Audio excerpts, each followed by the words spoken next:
السلام علیکم ورحمۃ اللہ وبرکاتہ۔ عزیزان گرامی قدر، یہ ملک جس میں ہم آپ رہ رہے ہیں، آج اپنے اس ملک میں ہم آزاد فضاؤں میں سانس لے رہے ہیں، لیکن اگر آپ غور کریں اس آزادی کے پیچھے کتنا خون بہا، کیسی کیسی قربانیاں دی گئیں۔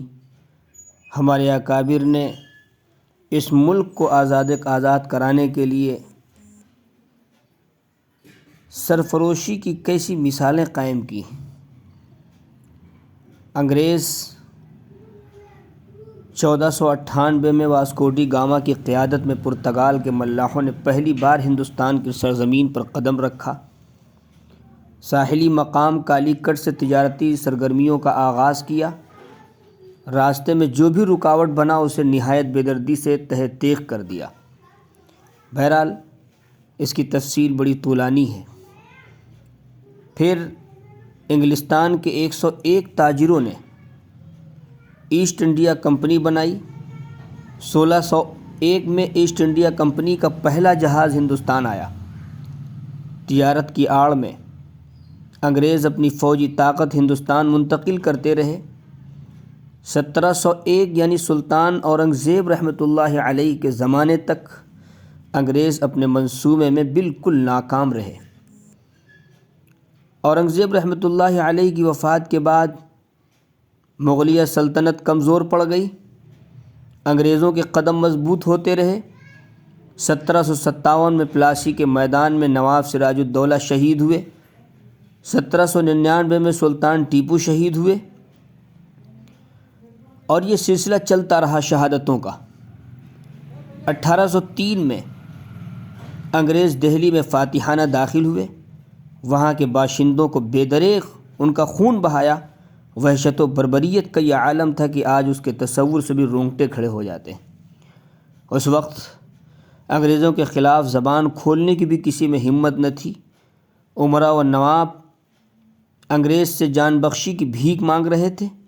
ایسے ماحول میں ایک بوریہ نشین فقیر دہلی کی سرزمین میں بیٹھ کر اپنی چشم بصیرت سے حالات کا جائزہ لیتے ہوئے انگریزوں کے خلاف فتویٰ صادر کر رہا تھا، اور وہ ذات گرامی تھی مسند الہند شاہ عبدالعزیز محدث دہلوی رحمۃ اللہ علیہ کی، جنہوں نے 1803 میں انگریزوں کے خلاف فتویٰ دیا۔ یہی فتویٰ ہندوستان کی جد و جہد آزادی کا نقطۂ آغاز ہے، اور اس طرح تحریک آزادی کی ابتدا ہوئی۔ انگریزوں کے قبضے سے ایک دن پہلے 19 ستمبر 1857 کو بہادر شاہ ظفر قلعہ چھوڑ کر ہمایوں کے مقبرے میں مقیم ہو گئے۔ انگریز نے لال قلعے پر قبضے کے اگلے دن انہیں گرفتار کر لیا۔ جو شہزادے ہاتھ لگے انہیں موت کے گھاٹ اتار دیا گیا۔ پھر یہ سلسلہ چلتا رہا،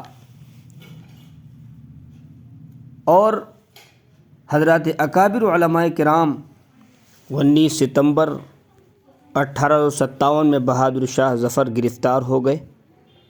دہلی پر انگریزوں کا قبضہ مکمل ہو گیا۔ جس طرح انگریزوں نے دہلی میں خون کی ندیاں بہائی تھیں، اسی طرح اطراف دہلی میں بھی ظلم کے پہاڑ توڑے۔ تھانہ بھون پہنچ کر انگریزوں نے فصیلیں توڑ دیں، زبردست گولہ باری کی، دروازے اڑا دیے، مٹی کا تیل چھڑک کر مکانوں کو آگ لگا دی۔ تھانہ بھون کھنڈر میں تبدیل ہو گیا۔ شہداء کی لاشیں 1000 کے قریب پہنچتی ہیں، اور یہ قصبہ 2 سال تک مسلسل غیر آباد رہا ہے۔ جب دوبارہ آباد ہوا تو اس وقت بھی 132 شہداء کی لاشیں درختوں سے لٹکتی ہوئی ملی، جن کو انگریزوں نے پھانسیاں دی تھیں۔ لوگ یہ دیکھ کر محو حیرت ہو گئے کہ 2 سال گزرنے کے باوجود ان لاشوں کو نہ گدھوں نے کھایا نہ کسی دوسرے جانوروں نے چھوا۔ گوشت پوشت اپنی ہی جگہ سوکھ کر رہ گئے تھے۔ سرفروشی کی تمنا اب ہمارے دل میں ہے، دیکھنا ہے زور کتنا بازوئے قاتل میں ہے۔ بہرحال حکومت برطانیہ کے خلاف بہت ساری تحریکیں چلیں۔ انہی تحریکوں میں ایک تحریک ریشمی رومال بھی ہے، جن پر تحریک سے متعلق ضروری معلومات تحریر تھیں۔ 1866 میں دارالعلوم دیوبند کی بنیاد رکھی گئی۔ اس کے 10 سال بعد شیخ الہند مولانا محمود حسن دیوبندی رحمۃ اللہ علیہ نے انجمن ثمرۃ التربیہ تشکیل دی۔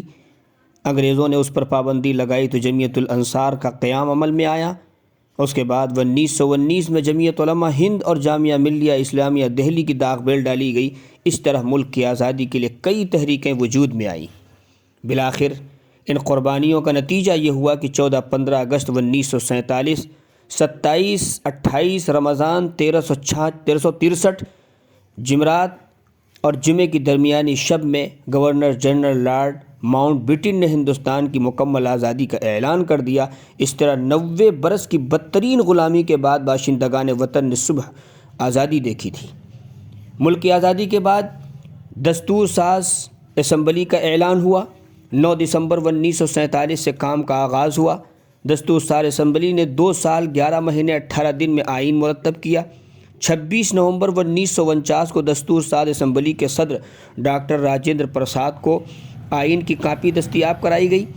308 ممبروں نے 24 جنوری 1950 کو آئین کی دستاویزات پر اس طرح 26 جنوری 1950 کو صبح 10:18 پر ہمارا ملک سیکولر اور ایک ڈیموکریٹک اسٹیٹ بنا۔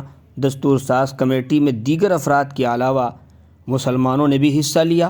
ان میں مولانا ابوالکلام آزاد، بیرسٹر آصف علی خان، عبدالغفار خان، محمد سعد اللہ، عبدالرحیم چودھری، بیگم اعزاز رسول اور مولانا حسرت موہانی بھی شامل تھے۔